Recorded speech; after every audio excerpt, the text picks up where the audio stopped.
시간 대기자 권영철 대기자 어서 오십시오. 안녕하십니까.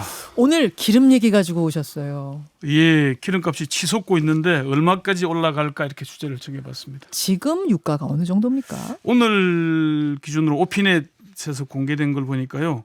무연 보통 휘발유는 전국 평균이 2,001원 50전이고요. 와. 가장 비싼 곳은 2,872원입니다. 와. 가장 싼 곳은 1,869원이고요. 평균이 2,000원 넘었습니까?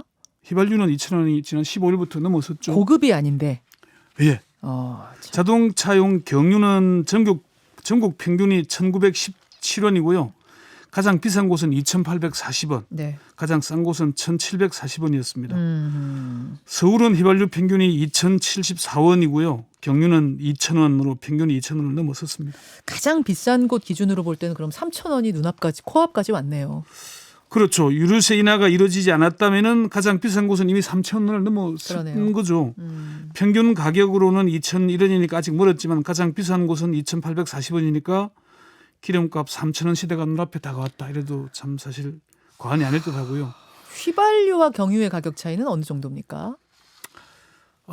정부의 유류세 인하 조치 시행 직전인 11월 2주차 휘발유는 리터에 1,806원, 네. 경유는 1,602원이었으니까 204원 정도 차이가 있었어요. 204원. 예, 그런데 유류세 인하 폭이 휘발유는 164원, 경유는 116원이었거든요. 네. 인하 폭에서 벌써 48원의 차이가 발생했죠. 그러네요. 휘발유와 경유의 가격 폭이 좁아지기 시작하더니 이제는 50원까지 심한 곳은 20, 30원대까지 줄어든 곳이 있고요. 곧 경유 가격이 휘발유 가격을 추월할 것이다. 이런 전망까지 나옵니다. 아니 어떻게 경유가 네. 경유가 제일 좋은 장점이 싸다는 거였는데 추월을 한다니 그게 무슨 말씀이세요? 사실 공급 가격은 경유가 더 비쌉니다. 공급가는 예. 석유 전문가들은 정제 과정에서 드는 비용을 고려하면은 경유가 더 비싸다 이런 얘기를 하는데요. 그게 국제 이제 기름값이 워낙 뭐 폭이 크다 보니까 또 등락 폭이 크다 보니까 그렇다고 합니다.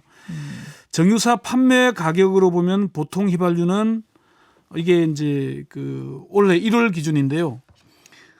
보통 휘발유는 세전 792원, 리터당.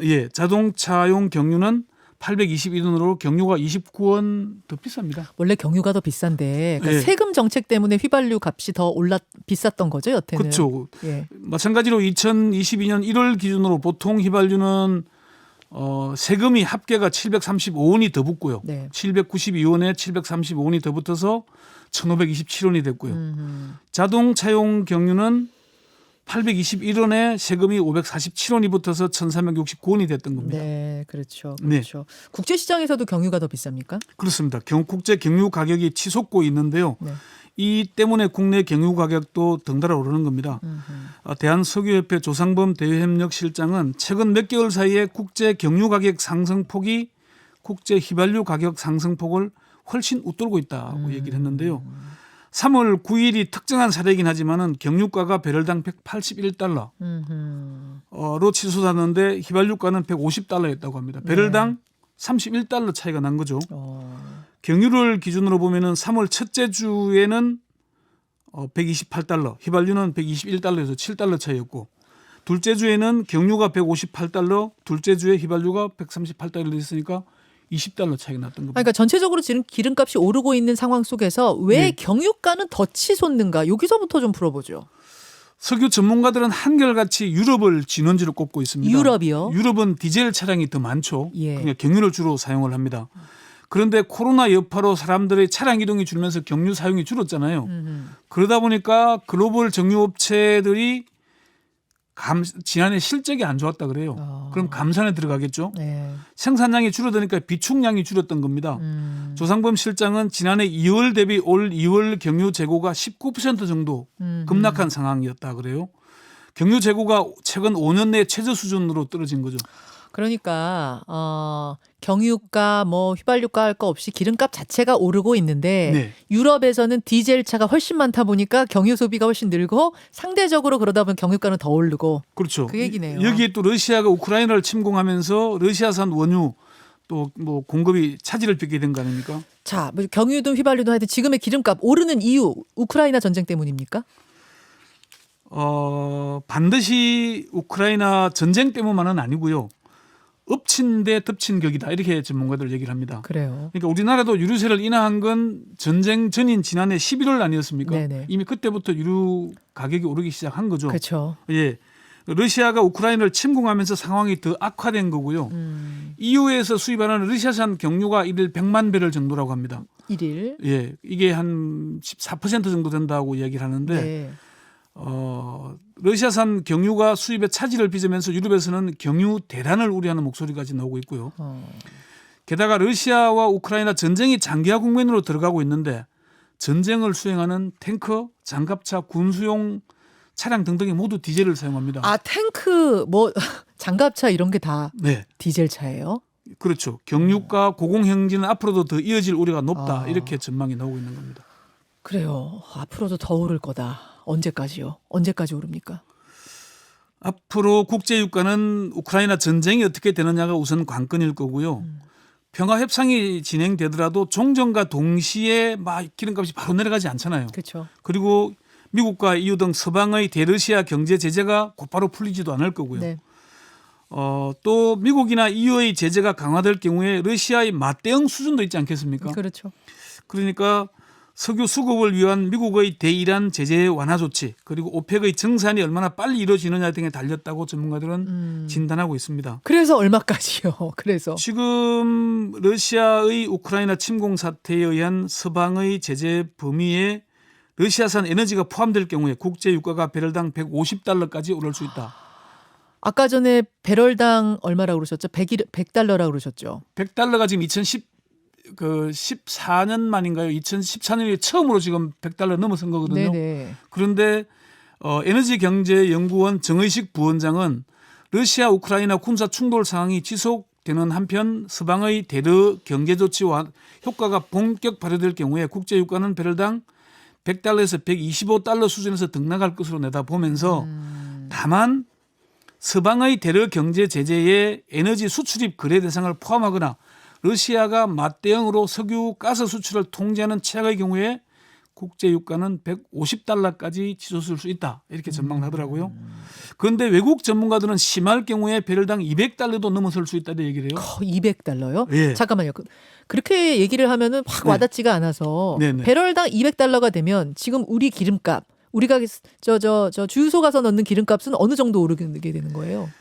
그 브렌트유 역대 최고가가 2008년 7월에 기록한 147.5달러입니다. 네. 최고 역대 최고가. 근데 150달러, 200달러 그러면은 가격이 얼마큼 올라갈지는 우리가 아마 우리로 치면은 3,000원대 이상 훨씬 올라간다는 얘기가 될 겁니다. 와, 예, 3,000원대까지. 그러니까 이게 200달러도 JP 모건은 유가가 올해 배럴당 185달러까지 오를 가능성이 있다고 예상을 했고요. 네.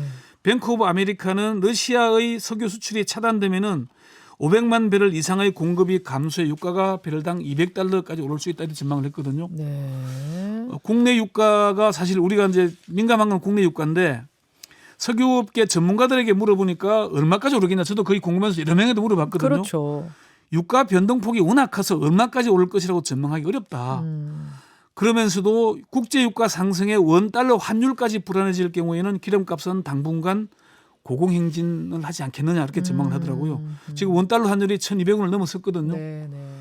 그리고 우리나라도 지금 러시아 원유를 연간 한 5,300만 달러 정도 수입을 하더라고요. 전체에 어느 정도예요? 이렇게 되면? 한 5-6%. 5-6%. 우리가 한 10억 배를 지금 네. 안팎으로 수입을 하거든요. 자, 이렇게 되니까 네. 문제는 이제 기름값이 고공행진하면 영향을 다 받지 않습니까? 모든 물가가. 지금 모든 물가가 들썩이 오고 있죠. 그럼요. 네. 왜냐하면 다 실어 날라야 되니까 예, 예. 유통 과정에서 가격이 올라가는 거예요.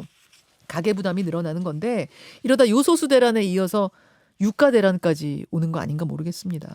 지금 다들 그런 걸 우려하고 있습니다. 여기다가 지금 금리 인상까지 겹치고 있지 않습니까? 네. 가계 부담은 갈수록 커질 수밖에 없는 거고요. 특히 오늘 주제가 기름값인데 경유를 사용하는 화물 운전자들의 부담이 가중되고 있습니다. 민주당 조홍천 의원이 어제 비대위 회의에서 밝힌 내용 잠시 한번 들어보시죠. 네. 하루라도 차량을 운행하지 않을 수 없는 국민들, 특히 배달 운수 화물 노동자들의 입장에서는 제2 요소수 대란이나 마찬가지인 재앙입니다. 소상공인과 화물 노동자들이 주로 사용하는 경유는 휘발유보다 리터당 200원 정도 낮게 형성되는 것이 상식이었지만 각종 악재가 겹치면서 가격 차이가 불과 20-30원밖에 되지 않는 곳도 있습니다. 아니 그러니까 요즘 도로 다녀보면은요 서울 도로가 좀 횡해요. 예. 그게 뭐 코로나 때문일 수도 있겠습니다만 저는 이 기름값 오른 게 결정적이었다고 보는데 그냥 저 같은 사람들이야 그럼 대중교통 이용하면 되지라고 하지만 업으로 차를 모시는 분들은 진짜 어떡합니까 이거? 그래서 화물연대가 지난 21일 광화문 정부청사 앞에서 기자회견을 열었는데요. 기름값이 지난해 3월 대비 32% 급등했다. 운송료의 30% 이상이 유류비로 지출되는 상황에서 유가 인상으로 화물 노동자들의 생계가 심각하게 위협받고 있다. 예. 대책 마련을 요구를 했습니다. 예. 정부에서 일단 유류세 인하는 이미 한참 전에 했다는 거고 11월에 했고요. 이 연장도 원래 4월 말까지였는데 7월 네. 말까지 연장을 했어요. 조금 더 인하해주면 안 돼요? 지금 그렇게 지금 조홍천 의원이 그 어제 회의에서 20% 인하했는데 30% 지금 법적 최대치가 30%까지 인하할 수 있거든요. 네. 해야 된다고 얘기는 했는데 제가 그 화물 노동자 한 사례를 들어보면은 차를 몰면 몰수록 적자가 커진다고 합니다. 어허. 부산에서 평택 당진으로 철강 제품을 운송하는 화물 노동자의 사례인데요. 네. 운송료 한 번 운행을 왔다 갔다 하면은 하루 그 90만 원 정도 번다 그래요. 그동안에는 상행 비용으로 유류대, 도로비, 밥값 등의 경비로 쓰고 하행비는 수익으로 생각하고 생활비, 차량 할부 등으로 이용을 했는데 유가가 급등하면서 경비가 70%를 넘어섰다고 합니다. 이 정도면은 사실 화물 노동자들 차를 세워두고 운송을 안 하는 경우가 많다 그러고요. 차라리 쉬는 게 낫다. 그래서 지금 4월에 화물연대에서 대규모 집회를 예상하고 계획하고 있을 정도로 지금 심각한 상황이라고 합니다. 자, 뭐 업으로 하시는 분들 말할 것도 없고 네네. 일반인들도 이래저래 지금 보통 가계 부담인 상황이 아닌 건데 그럼 정부에서는 어떤 대책들을 좀 내놔야 한다고 보세요? 그 정부가 지금 그 유류세 인하를 연장을 하긴 했지만은 이걸로는 사실 안 된다. 이미 유류세 인하하기 전보다 더 비싸졌잖아요. 그러니까요. 민주당 조홍천 의원도 유류세를 30% 최대치로 높이고 민주당은 관련 법령을 개정해서 인하율 법정 최대치 30%를 상향 조정하는 것도 적극 검토하겠다 이렇게 얘기를 했지만은 네. 유류 보조금과 관련해서 화물연대에서는 유류세를 인하한 만큼 화물 그 유가 보조금이 오히려 삭감됐다. 이런 상황에서는 아무리 혜택이 없었다 이렇게 주장을 하거든요. 이것도 정부가 좀 더 살펴봐야 될 사안인 것 같습니다. 예. 실제 유류세 인하로 105원이 유류세가 삭감되었는데 유류 보조금도 그 비슷하게 삭감이 됐더라고요. 예. 이거는 오히려 그러니까 뭐 조사모사도 아니고 정부 당국에서 좀 더 좀 세밀하게 챙겨볼 필요가 있을 것 같습니다. 알겠습니다. 사실은 제가 궁금해서 네. 우리 친절한 대기자한테 꼭 좀 이거 취재해 주십시오. 도대체 언제까지 얼마나 오릅니까? 제가 궁금해서 몇 번을 부탁드렸던 건데 이대로 그냥 두면 3,000원까지 오를 수 있고 그게 언제까지 갈 거다 이것에 대해서는 뭐 기간을 전문가들이 얘기하지는 않습니까? 당분간은 계속 이어질 걸로 보고요. 전쟁이 빨리 종료되지 않는다면은 그렇고 또 지금 인플레이션이 전 세계적으로 심각해지고 있잖아요. 그래서 다들 금리 인상을 하고 있는데 네. 이럴 경우에 가계 부담은 더 커질 거다. 사실 특히나 화물 노동자들, 화물 운송을 해야 되는 분들의 어려움이 크다고 하니까 정부에서는 좀 더 좀 제대로 된 대책을 마련해야 되지 않을까 그렇게 판단됩니다. 예, 친절한 대기자 여기까지 함께 하고요. 지금 막 속보가 들어왔는데 8시 32분경 박근혜 전 대통령이 삼성 서울병원에서 퇴원해서 메시지를 하나 남겼네요. 국민 염려 덕분에 건강을 많이 회복했다. 국민 염려 덕분에 건강 많이 회복했다 한마디를 남기고 서울 현충원으로 이동하고 있다는 소식이 들어왔습니다. 권영철 대기자 수고하셨습니다. 네. 김현정의 뉴스쇼는 청취자 여러분의 참여로 이루어집니다. 트위터, 페이스북, 레인보우 게시판, 그리고 단문 50원, 장문 100원의 유료 문자 샵 1212, 우물정 1212 통해 참여하실 수 있습니다. 김현정의 뉴스쇼, 여러분과 함께 만듭니다.